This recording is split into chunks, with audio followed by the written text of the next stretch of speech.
HR as a profession is kind of a new idea, to be honest. It's changed a great deal. You know, the words personnel, that was the typical word for many years. And really what it meant was the bare bones, basic operations of HR. It really meant hiring people, paying them salaries, trying not to break laws, you know, getting them out the door. That was the real basics, you know.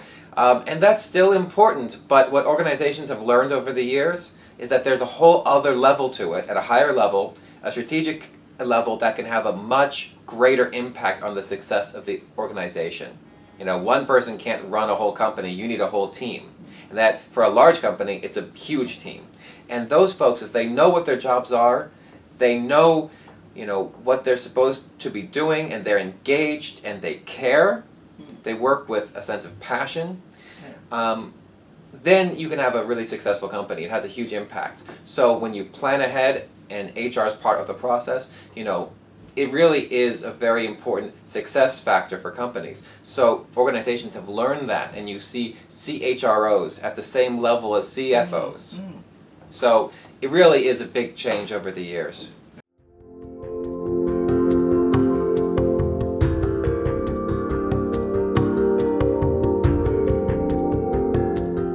Well, certainly a lot of HR operations are still there, they're still important, but as the technology has improved, there's less paper. You know, that the administration is still there, but I believe it's getting to be less and less as the systems improve. So, as in anything, there's more and more of a value at the higher levels. You know, people who can come into the job and understand what the business is really doing and what are the real business issues, understanding that side, understanding, you know, what are the real risks to our organization's success.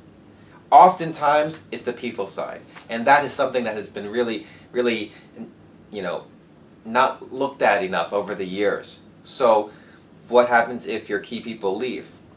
What happens if there's an issue and you are actually growing, you have opportunities, but you don't have people to really move to those new locations? Do you have the people in place to really grow? More and more organizations, especially in Asia, are finding that the limiting factor, holding back their growth, it's not external, it's internal. It's having the right people.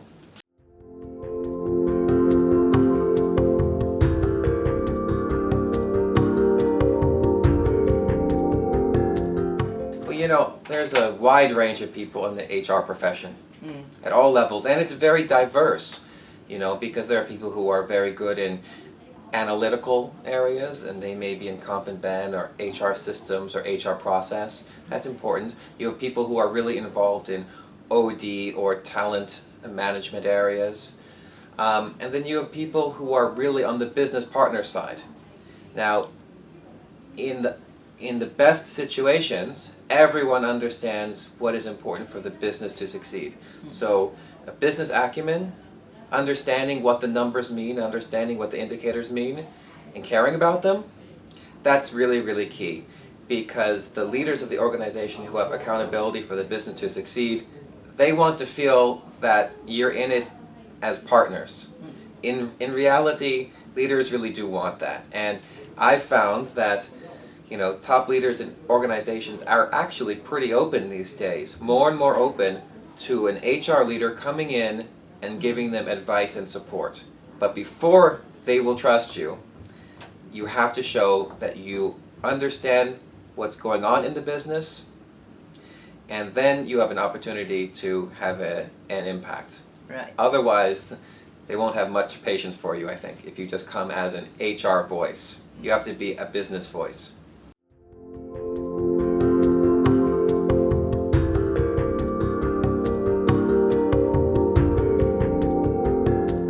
Well, you know, I got into HR at a young age, and I just, like many people, kind of fell into it. I was in a role, it expanded, I got a promotion, a new role. And as that, you know, as that goes, it's just basically you learn as you go, and it's very reactive. You learn what your boss values, or your new boss values, and you start to understand, you know, when you did a good job, and you learn from your mistakes, luckily, I mean, hopefully you have a good manager, and you can have some good mentors. But I realized that I needed to broaden my understanding, broaden my exposure, because if you just work for one company, or two companies, or three companies, you only are exposed to that. So getting the credential really did help me to understand issues that come up in other industries, in smaller companies, in larger companies, and in fact international issues, because I came from the US, but I actually learned about issues that can come up outside all over the world through this practice. So understanding really what our best practice is was really important for me.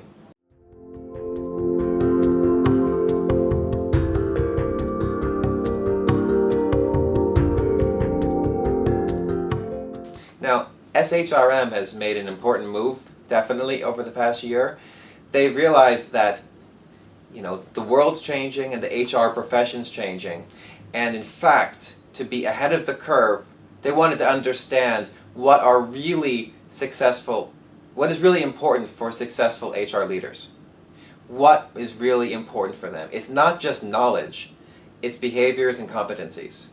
So that is the major driver behind this change, and now we have the SCP credential, which is something brand new.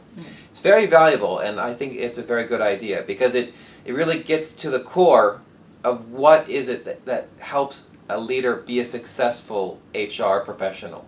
It's not just knowing a lot of things. It's how you deal with issues. It's how you partner with the leaders of the organization. It's how you handle ambiguity and change.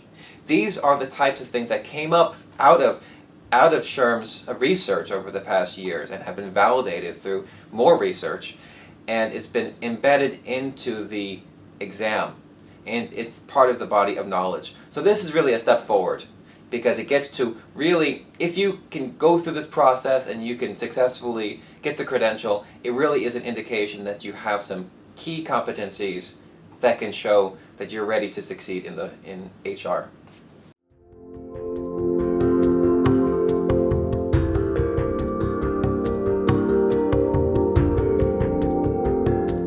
Definitely very valuable. Going through the process to learn and take the exam for the SCP is very, very valuable. You learn a lot about, you know, in some ways it's the ideal, it's the academic issues, and then you have some baseline to pull from when you're in the real life, when you're at your real job dealing with real life issues. Obviously nothing's perfect. Obviously you can never implement things perfectly. There's all these types of obstacles or challenging, nuanced situations, but you have an idea. And when you are sitting down talking to a business leader, you explain how things should work, how things can work.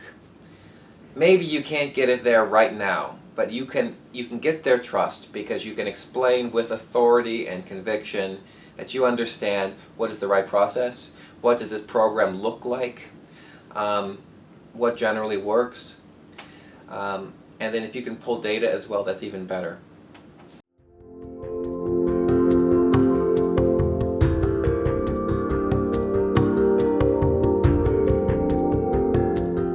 You know, I think there is value in many different ways. You can certainly get a lot of value out of an MBA or a Master's of HR or a credential like the SCP.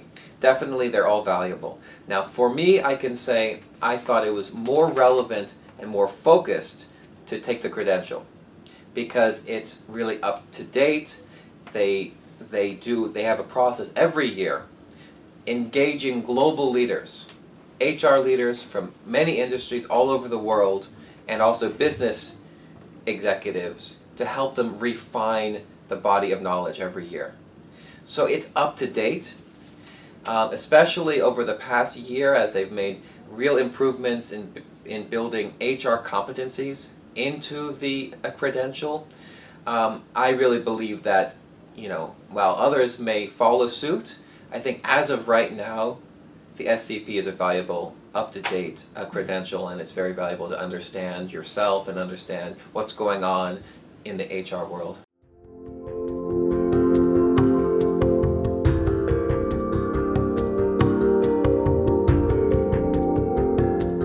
Well, you know, I think the world's changing a lot. You know, things are moving very quickly, more and more quickly these days with, you know, changes of technology, economics.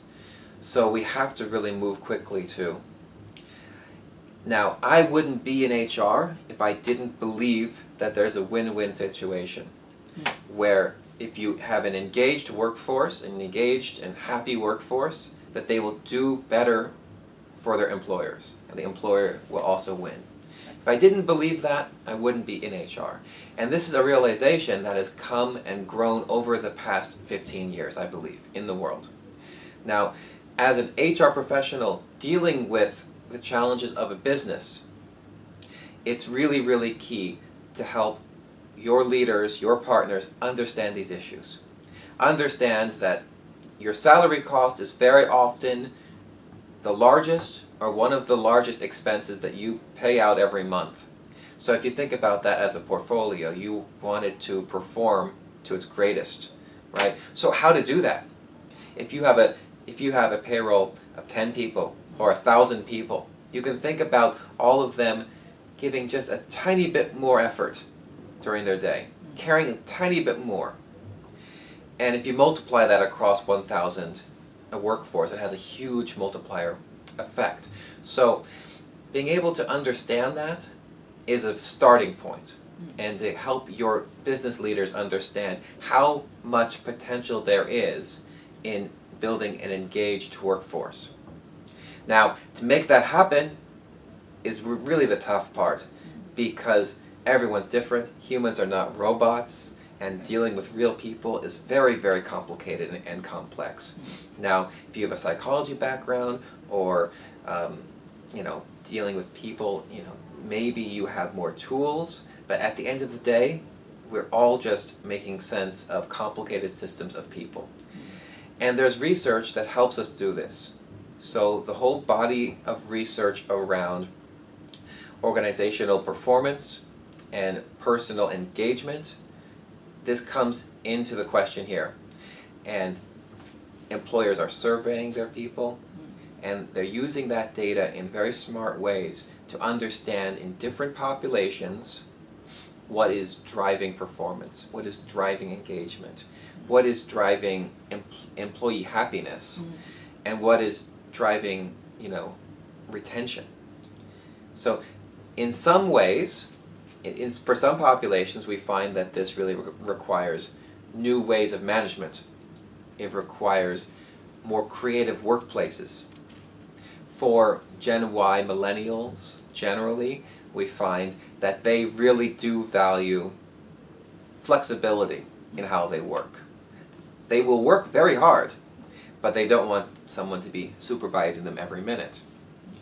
So there's a real opportunity for businesses to take advantage of these things, and then if they know it, then they can really attract the candidates that they want, the top talent, maybe paying them the same, but these little tweaks in the business offering, they can really bring in more people that they really want. They have a bigger pool. Right. Yeah. And then they'll be working more hard and more successfully for everyone.